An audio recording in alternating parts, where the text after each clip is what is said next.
The Holiday Scavenger Hunt is a really great and actually very educational episode of Me and Mickey. This is the 29th episode, and quite interestingly, for I think the first time, we actually leave Mickey's house and the street on which he lives, and we go into the village or the town, and everything's dressed for the holidays. Everything looks fantastic. There's a really great attention to detail with the animation. I think they've done fantastic work with it.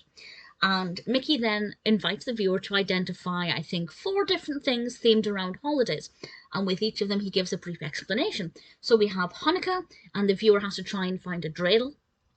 And um, it's I think it's easy to see if you know what a dreidel is, and if not, Mickey explains that it's used in a game.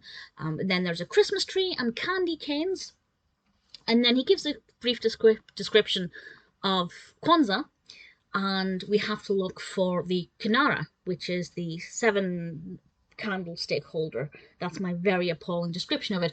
I wasn't actually aware of the name for that, so I learned something.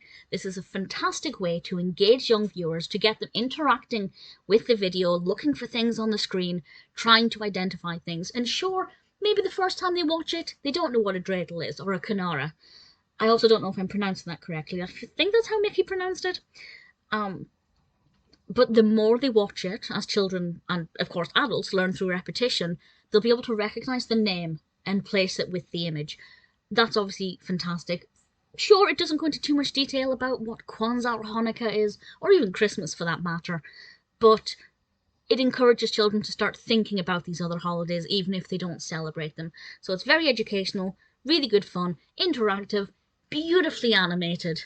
Needless to say, the Holiday Scavenger Hunt is a really great episode of Me and Mickey.